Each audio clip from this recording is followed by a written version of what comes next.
Di tengah hiruk-pikuk kehidupan modern Indonesia, sebuah fenomena menarik sekaligus mengkhawatirkan tengah merebak di masyarakat.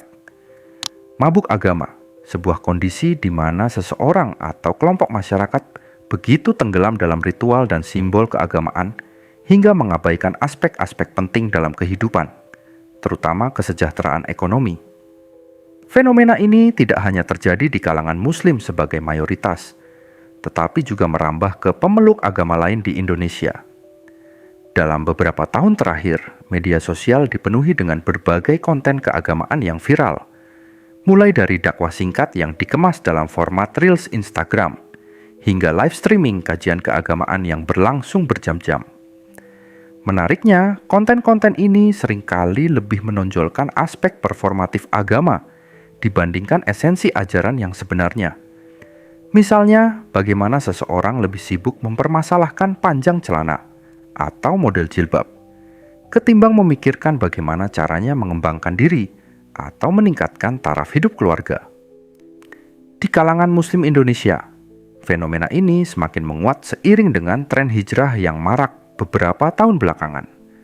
Banyak anak muda yang memutuskan untuk hijrah, namun sayangnya tidak sedikit yang salah mengartikan konsep ini. Alih-alih memaknai hijrah sebagai transformasi diri menuju pribadi yang lebih baik secara komprehensif, mereka justru terjebak dalam perubahan yang bersifat simbolik dan ritualistik semata. Bahkan ada yang sampai meninggalkan pekerjaan atau kuliah dengan alasan lingkungannya tidak Islami, tanpa memiliki rencana alternatif yang jelas untuk masa depan. Fenomena serupa juga dapat ditemui di kalangan penganut agama lain.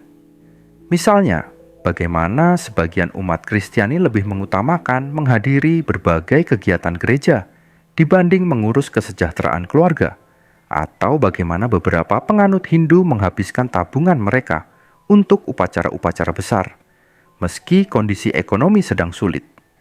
Ini menunjukkan bahwa kecenderungan untuk mabuk agama bisa terjadi di semua kelompok keagamaan.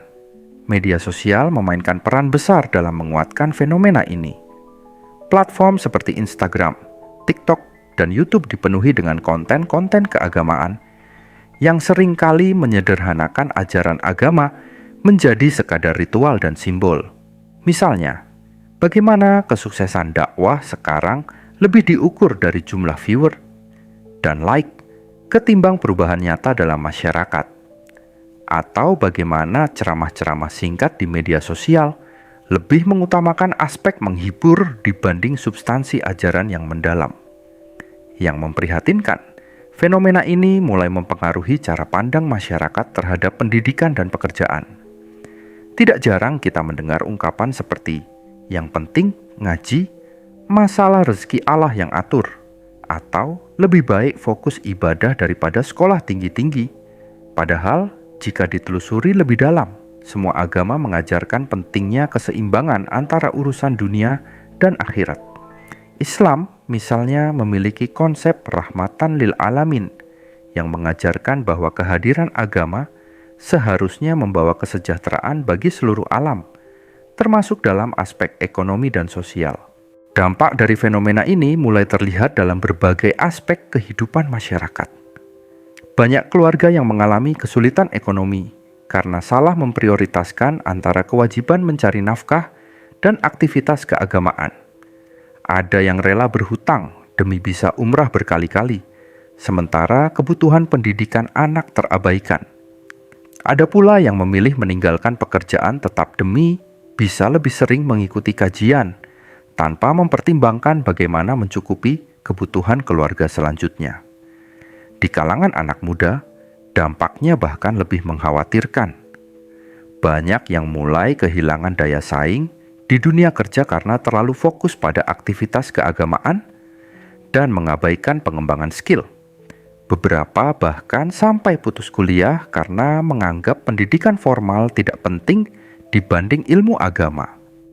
Padahal dalam konteks persaingan global, kemampuan profesional dan pendidikan yang baik justru bisa menjadi sarana untuk menunjukkan keunggulan nilai-nilai agama dalam kehidupan praktis. Fenomena mabuk agama ini juga menciptakan segregasi sosial yang tidak sehat.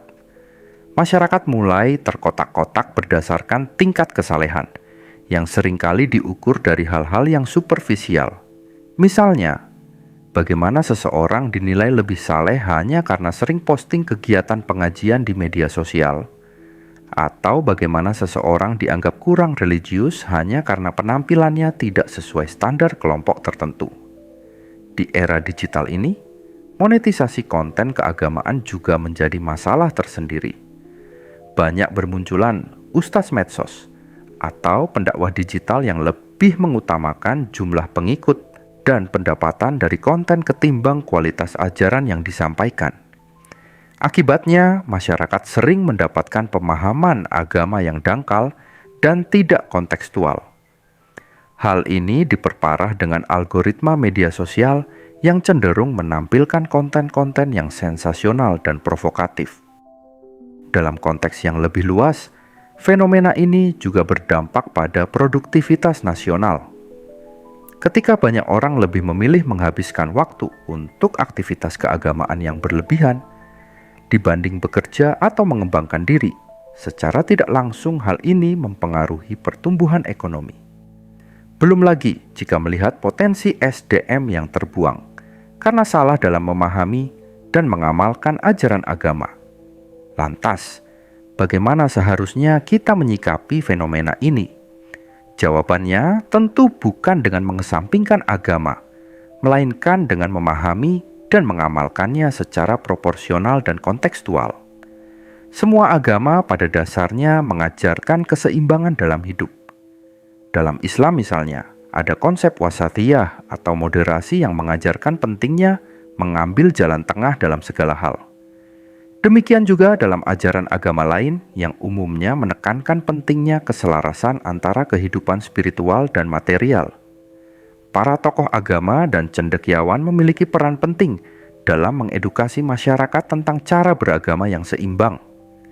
Mereka perlu lebih vokal dalam menyuarakan bahwa kesalehan tidak hanya diukur dari ritual dan simbol, tetapi juga dari bagaimana seseorang berkontribusi positif terhadap masyarakat, termasuk dalam aspek ekonomi dan sosial. Pemahaman bahwa bekerja dan mencari nafkah juga merupakan bagian dari ibadah, perlu terus digaungkan.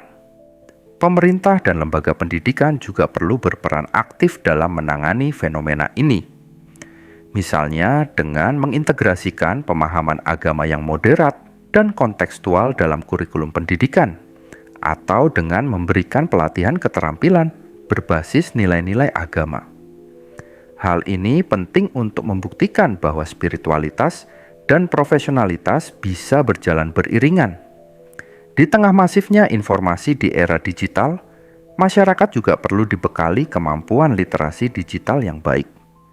Mereka harus bisa memilah mana konten keagamaan yang berkualitas dan mana yang hanya mencari sensasi. Pemahaman bahwa tidak semua yang viral itu benar, dan tidak semua yang benar itu viral, perlu terus ditanamkan. Yang tak kalah penting adalah peran keluarga dalam menanamkan pemahaman agama yang seimbang sejak dini. Orang tua perlu mengajarkan kepada anak-anak mereka bahwa menjadi religius tidak berarti harus mengesampingkan pendidikan atau pengembangan diri. Justru dengan pendidikan dan kemampuan yang baik, seseorang bisa lebih optimal dalam mengamalkan dan menyebarkan nilai-nilai agama. Pada akhirnya, fenomena mabuk agama ini menjadi cermin bagi kita semua untuk mengevaluasi kembali cara kita beragama. Apakah kita sudah mengamalkan agama secara proporsional? Apakah ritual dan simbol keagamaan yang kita jalani telah membawa dampak positif bagi diri sendiri dan masyarakat? Atau justru sebaliknya, membuat kita terbelenggu dalam kesalehan semu yang kontraproduktif? Indonesia sebagai negara dengan keberagaman agama yang tinggi seharusnya bisa menjadi contoh bagaimana agama bisa menjadi pendorong kemajuan, bukan penghambat. Ketika agama dipahami dan diamalkan secara proporsional, ia akan menjadi kekuatan yang mendorong kemajuan dan kesejahteraan, bukan sebaliknya menjadi faktor yang membuat pemeluknya terpuruk dalam kemiskinan dan keterbelakangan.